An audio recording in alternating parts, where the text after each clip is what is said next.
Welcome to the Fit Life for Busy Parents podcast. My name is Coach Cam, and my mission here is simple. I want to empower you as a busy parent to go out there and reclaim energy, confidence, and your sense of identity through a proven strategy of series of sequences to be able to get you to those goals. Now, with that being said, today we are doing mindset mastery. And mindset mastery is one of my favorites because I feel like this is really where title training, but just honestly, like being able to be successful in any facet of your life, but especially fitness can be so key because a lot of what fitness is not really the physical that people think of, right? It's about what I eat. It's about how I go to the gym. It's about how I, go and get my cardio in, the water that I'm drinking, etc. Right. And although all those things are important, right? It's the mindset behind them and understanding what you're doing and how that plays into every intricate aspect of your life that really gets you the success, right?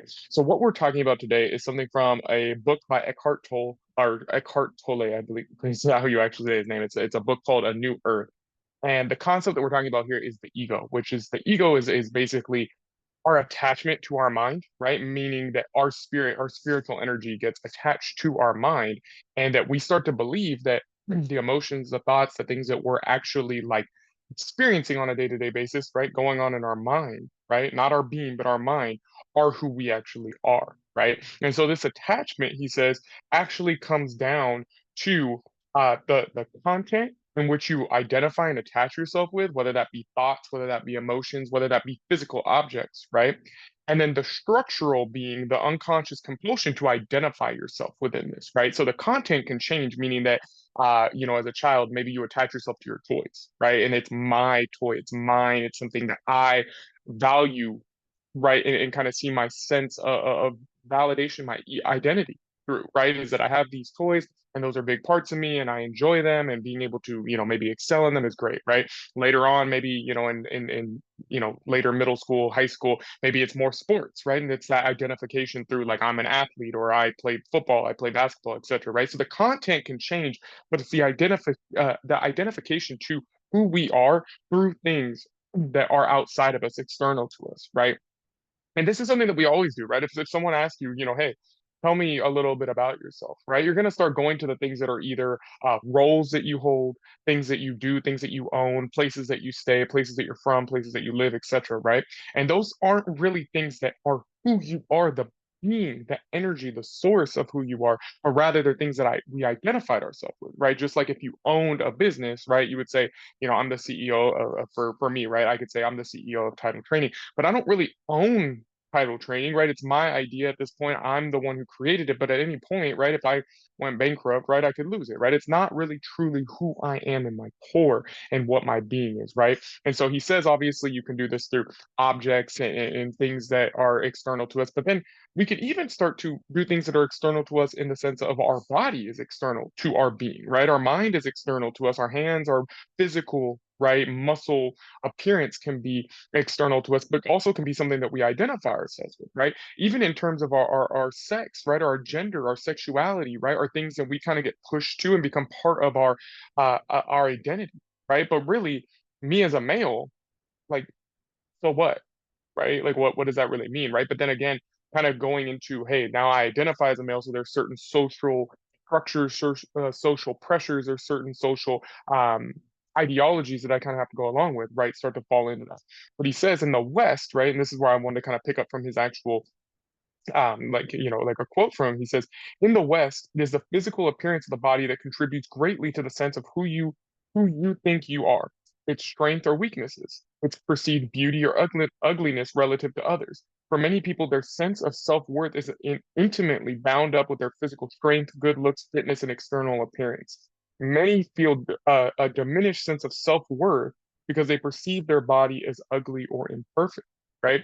And he goes on like completely going on into bulimia, right? And how that's like a sense of control, right? That now has gone into objects, right? But now a fulfillment that you are getting through continuously being able to eat, right? You're removing, right? You're purging to be able to allow more to come in, right? And having that, anorexia on the other end, right? More attachment to the body instead of the mind, and not really being able to see what you truly look like, but again, having the distortion due to your judgment and feeling like you're ugly, you're not worthy, you're too fat, you're too this, you're too that you can't truly see, right? It's your perception in your mind of these things. And I feel like that is so key because this is a big part of what I talk about with title training is that, yes, obviously being in overall physical better shape, right, is advantageous for a lot of reasons, right? The more muscle that you have, there's more and more literature coming out that it can actually help you if you end up, getting cancer, right? That you can actually fight through that and have better prognosis is coming out of that because you have more muscle mass on your body, right? Being thinner in general is, again, not 100% linked to, but again, you usually have to do something to maintain that to a certain degree. So you're probably eating a little bit better, right? You're probably moving your body a little bit more, probably a little bit more aware of what you're putting into your body, right? How you're moving your body, etc. So those things can be advantageous in terms of health. Right. With that being said, we've now gone away from health and longevity and looking at, hey, like this is advantageous for me, right? Nothing that this book says, hey, like you shouldn't focus on your health. It's bad for you to focus on your health. He talks about the moving your body and being conscious of what you eat and stuff can be advantageous to the goal of longevity and being on this earth longer. But there's a difference between, hey, like I want to do these things for my health, right? And kind of just having a cadence of how we move ourselves and how we eat so that we can have the goal be accomplished, right? And punishing ourselves or holding identity and feeling like we're superior to others because of the way that we look, right? Whether that's a six pack, muscles, uh, veins popping out, right, etc. It doesn't really matter what you identify it with. But if you see yourself as either superior or inferior or even average, right, based off of your physical appearance, and that's part of your identity, right? Either it's a sad story, a victim story that you kind of tell yourself, and maybe through doctors and other people, they start to, kind of people going with you, right? Diabetes, right? Your obesity, right? Your BMI is too high, right? Maybe people saying, hey, like, don't take, go and take care of yourself, right? So that could be on the one end of the spectrum. The other end of the spectrum is getting praised for how incredible you look, right? People being like, wow, like you're so strong, you're so this. I wish I could look like you. I wish I could do that, right? Kind of more of the end of the spectrum that I kind of get a lot of times, not again to boast or try to brag, but that's what a lot of people tell me, right? Or I wish I could eat like you and look like you. I wish I could do this, that, and the other, right? But again, if I start to identify myself as superior to other people because of that, and this is part of my what makes me happy, this is part of what makes me feel good, this is part of what makes me overall feel like I have an advantage, right? Or whatever superiority, right? We don't have to get into the ways that it could be eventually that's going to diminish because no matter how great of shape that I'm in, even if I remain in great shape until my 60s, 70s, 80s, right? I'm still not going to look as good as I did in my 30s in really, really good shape. Right? It's impossible. Your body is slowly decaying every single day, every single moment, every single year, right? Every single decade. It just has to happen. It's the natural evolution of life. So if my attachment and my sense of self-worth, right, is attached to this identity, good or bad, right? Obesity or not. It's not necessary, one, and it's a delusion because it's not something you, in and of your core being, your spiritual energy, the way that you go about this earth and truly have value has nothing to do with it, right? You don't own it. You can't keep it. You can't stop it from moving, right? It's going to continue to progress. The same way that if I had an attachment to, I have my AirPods here. If I had an attachment that this made me better than other people that had, I don't know, I'm gonna say Samsung Buds because I have those over there and those are my old headphones, right? And I'm superior because I have these ones, right? And then someone steals these from me, right? Or I lose them, I misplace them. If I find great grief and dissatisfaction in that, right? Now I'm losing, right, my true core identity. So again, kind of to get back to how this entangles into title training is always tell my clients, do not do this because you think that, if I lose 200 pounds and I have a six pack and I have bicep veins and stuff like that, that I'm going to be a better person. I'm going to be a more respected person. I'm going to be a more confident person. Although those things might be true, right? They might go hand in hand. Maybe people respect you more. Maybe you're more confident. Maybe you feel better, right? You have more energy, all those things. So you feel like, hey, comparing the two people, the person who maybe couldn't go, you know, 500 steps without feeling like they needed to sit down versus the person who can run a marathon, those are night and day different people, right? They're still the same being. We're talking about something physical, right? The physical movement, but that doesn't make you a better person. That doesn't make you a superior being. It might mean that you get to live longer. It might mean that you have more energy, It might mean that you have more confidence and maybe you in and of yourself, right, could see, hey, this the two experiences are drastically different. And I would rather have this experience than that experience. But either way, they're both present moments and there's something that you can't disattach from anymore, right? You're still that person that you were at, let's say, 500 pounds that you are at 180 pounds, right? The same person, the same being, the same spiritual energy lives inside of you. The exterior has changed. That does not represent who you are. So if you, again, if you do this with a sense of purpose of health, right, and being able to create more positive change in your community, right, and making sure that you're leading by example, maybe for your kids, right? Again, you're not doing it for them. You're just saying those would be some of the benefits of it, right? And that I would get to be here with my kids longer. I get to be around for my community. Maybe I could help, let's say you have a job that you could help more people if you had more energy or more mental clarity, right? And you feel like you're giving to the greater purpose of your community, to your, whatever, right? Now that's fine, right? But feeling like you'll be a better person, you're going to find that that void is still there at the end of the day. And that's where I think people really get thrown off track, and myself included. My most down days, some of my most low moments have been when I had my most locked in physique, when I'm the most lean, when I'm the most trimmed up and I feel amazing and I have energy and I'm flowing. But mentally, I thought I was going to reach something different. Because again, another part that he talks about in this book is that the desire to have is always there, right? But the desire to want is always much stronger, meaning that once I got these AirPods, right? When I wanted these AirPods, I was like, man, I got to go and get them. It's going to be so great. I'm going to have these great headphones. I'm going to be able to hear my music clear, like all the things, right? But once you have them and you have them in your ear, you now want something else. Because again, the content has changed, right? I wanted the AirPods, I got the AirPods. But now the want, the structure is still there. And that's something that you can't, right, in and of itself ever fulfill. Because the structure is still there. The content will be different, but the structure is still there. So we have to remove the structure and start to find the value in and of our being. And again, the goals can still go because you're like, hey, I value my inner being and I want to keep that here as long as possible. So I want to be able to make sure that my health is better. Okay, great. But now reaching the goal of having better health, whether that's 180 pounds or 250 pounds, it doesn't matter. The goal is no longer attached to the worth. It's more so the being is the worth. And I want to show it the respect that I feel like my inner being, my spirit deserves by being able to be on this planet longer. And now, again, with that and being able to be present and appreciate all of those moments along the journey that are contributing to that, right? Not getting you closer to being better or valued or whatever, right? Even healthy, right? In some ways, if you feel like that makes you superior, can be it can be something that you could attach your identity to. But again, you're not a better human being. We're all on the same playing field.